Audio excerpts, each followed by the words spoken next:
నేను నడుచు మార్గము ఆయనకు తెలియను. యోబు 23:10. విశ్వాసి, ఎంత ఆదరణకరమైన హామీ ఇది! నువ్వు నడిచే దారి అది ఎంత అస్తవ్యస్తంగా, ఒంటరి టింకరగా, అర్థం కాకుండా ఉన్నప్పటికీ, అది శ్రమలతో కన్నీళ్లతో నిండిన దారైనప్పటికీ అది దేవునికి తెలుసు. అగ్నిగుండం వేడిమి ఏడింతలు ఎక్కువ కావచ్చు, దేవుడు దాన్ని చల్లబరుస్తాడు. మన అడుగుల్ని సరిగ్గా వేయించే సర్వశక్తిమంతుడు మనకున్నాడు. అది మారా లాంటి చేదైన ప్రదేశం కానివ్వండి, ఏలీము లాంటి సేద తీర్చి చోట కానివ్వండి, అంతా దేవునికి తెలుసు. ఆ దారిలో ఐగుప్తు సైన్యులకు చీకటిని, ఇశ్రాయేలు వాళ్లకు వెలుగును ఇచ్చే అగ్నిస్తంభం, మేఘస్తంభం ఉన్నాయి. అగ్నిగుండం మండుతుంది, కానీ దాన్ని వెలిగించిన దేవుడు నమ్మదగినవాడు. అంతేకాక ఆ అగ్ని మనల్ని దహించడానికి కాదు కానీ శుద్ధి చేయడానికి అని ఆయన మాట ఇచ్చాడు.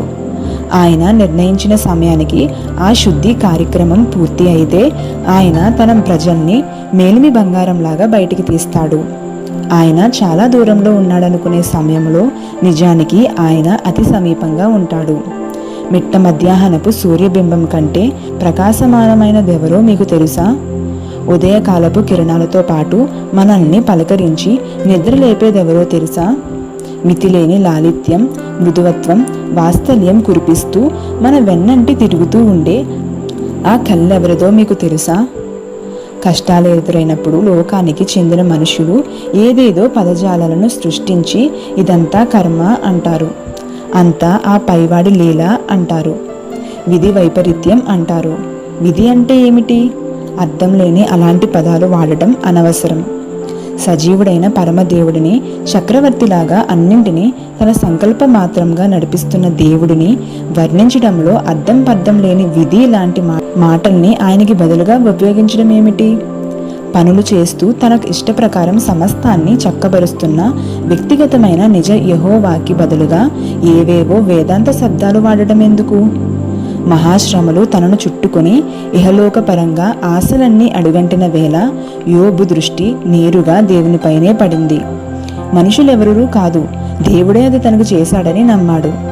ఇలాంటి దృష్టి మనము కలిగి ఉంటే మనకి వచ్చిన శ్రమ ఎంత వేధిస్తున్నా అది మనల్ని బాధించలేదు కదా.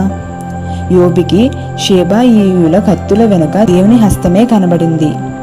ఆకాశం నుండి పడిన పిడుగు వెనుక, తన కుమారుల ఇంటిని చుట్టుముట్టి నాశనం చేసిన సుడిగాలి వెనుక, సమస్తము పోయి నిశ్శబ్దం తప్ప ఏమీ మిగలని తన జీవితం వెనుక దేవుని హస్తాన్నే చూశాడు.